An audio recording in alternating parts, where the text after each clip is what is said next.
Hi everyone, thanks a lot for tuning in.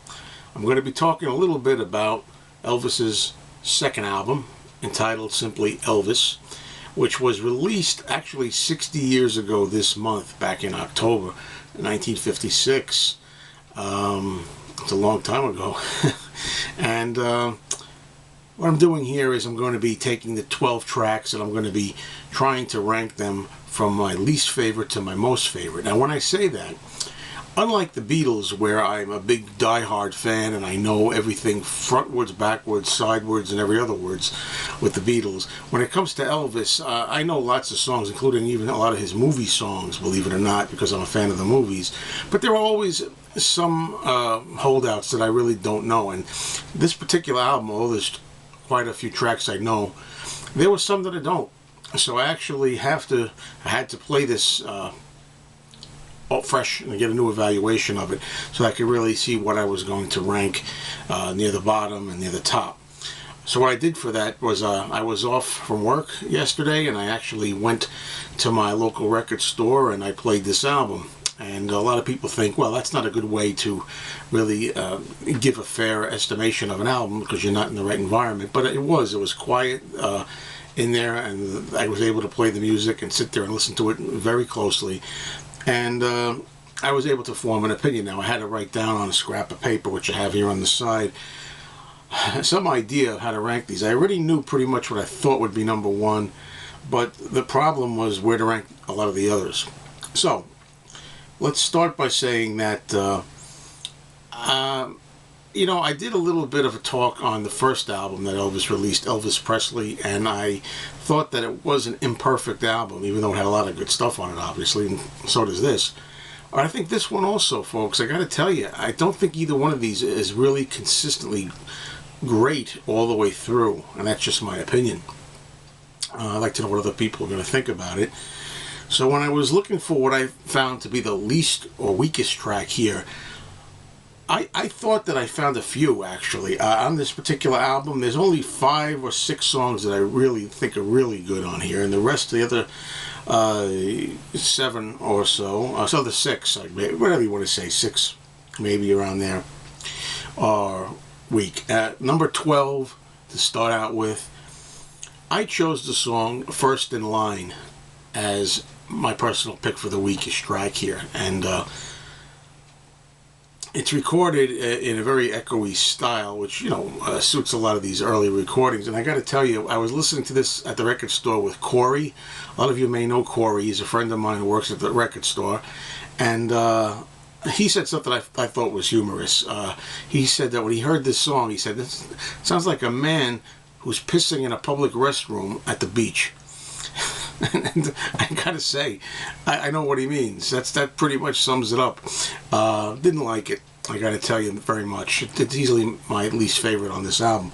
Number 11, which comes next. Now this is the song which, going into this album, I had known already, and which I thought was going to be my dead last pick, but it wasn't. It comes in at number 11, and for me that's the song Old Shep, which I believe is about a dog, and I think someone could tell me if I'm wrong here. Elvis sang that song and he won a contest when he was younger. I'm not really a big dog fan. I'm more of a cat person, to tell you the truth, but don't get me wrong. I can't resist a nice, friendly, playful pup either. But I don't know. It's just kind of dreary and kind of boring. It doesn't do it for me, even if the sentiment is heartfelt. That was number 11. Number 10...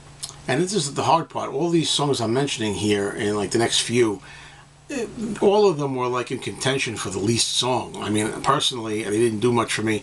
Couldn't really tell exactly what it is I would put in which order. So for number 10, I chose How Is the World Treating You, which was where that fell. Number 9, I chose Any Place Is Paradise.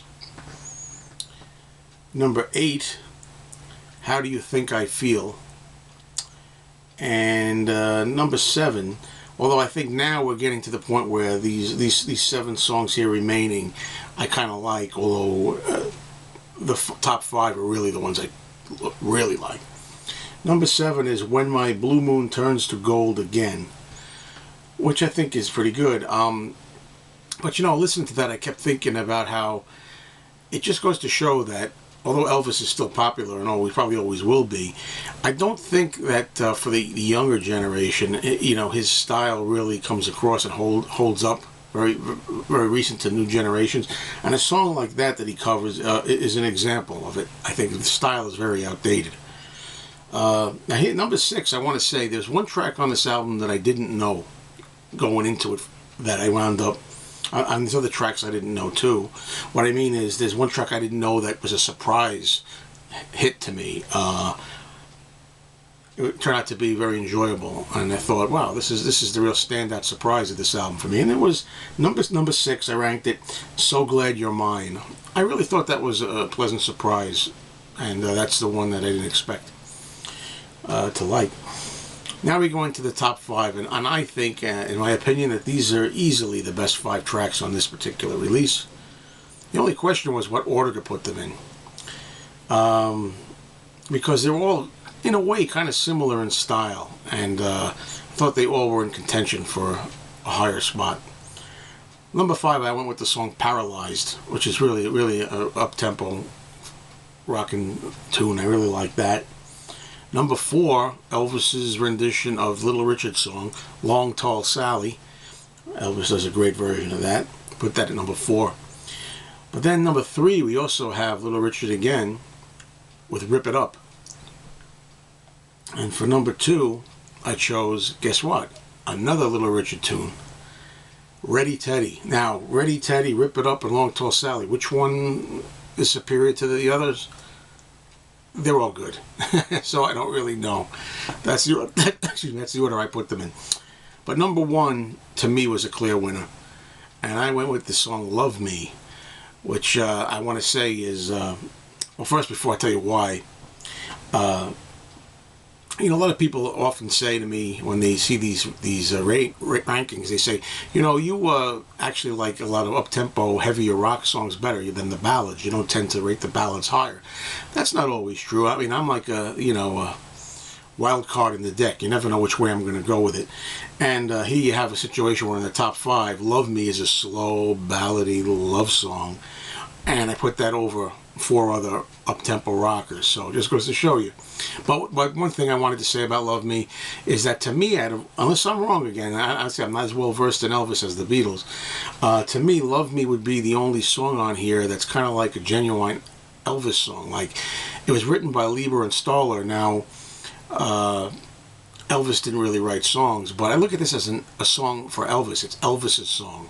To me, all the other songs here were like standards or covers or things like that, whereas this is really a bona fide Elvis song, if you know what I mean. And that's another reason why I think "Love Me" stands out from the whole batch. Anyway, that's it for the Elvis album, and I'm really looking forward to some comments here. Let me know what you think. Take care, everybody.